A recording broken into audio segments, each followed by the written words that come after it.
This is about holding feedback conversations that can feel uncomfortable for many people.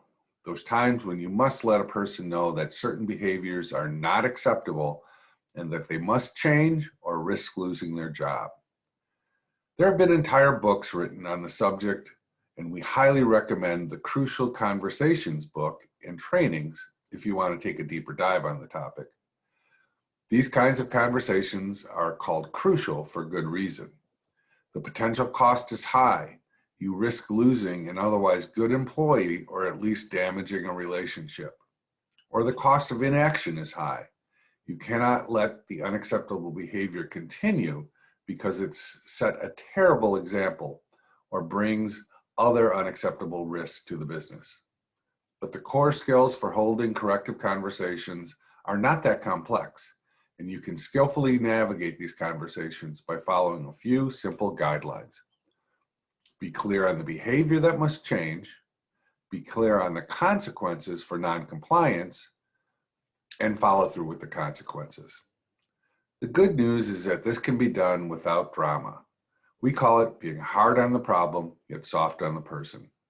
Let's dive in and learn how. In any organization, there are non-negotiable behaviors that cannot be breached.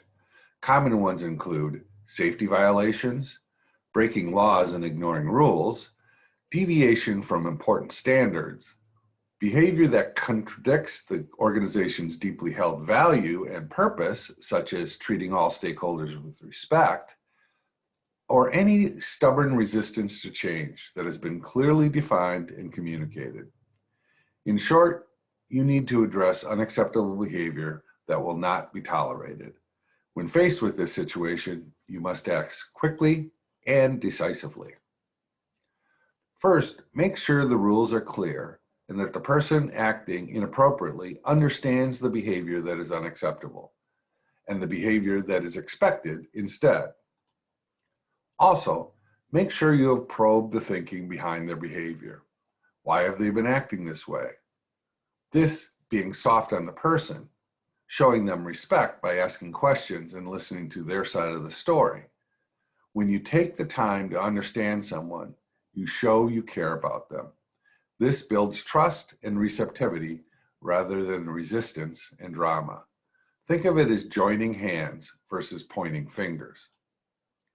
After listening, it's time to be hard on the problem. Describe the specific behavior that must change.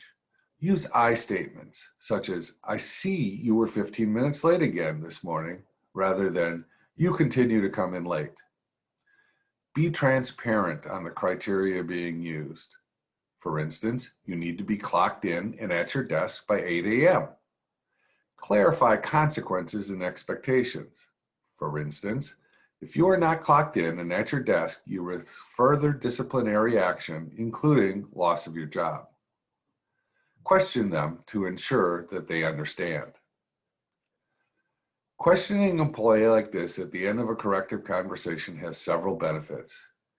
You clarify their understanding, you surface any likelihood of failure, you help them be accountable to their success, you stay hard on the problem, yet soft on the person, and you are showing your commitment to their success. We started off by acknowledging these conversations are crucial.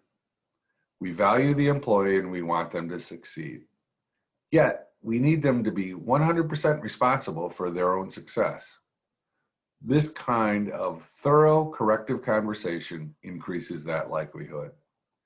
If the behavior change is complex, such as helping someone deal with a temper problem, it's probably worthwhile to set up a few checkpoints in the weeks and months ahead to help them monitor their progress and build their skills.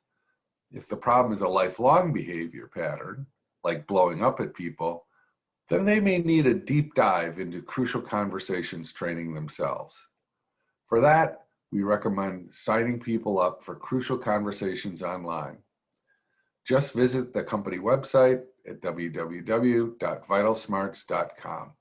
Until then, good luck with your crucial corrective conversations.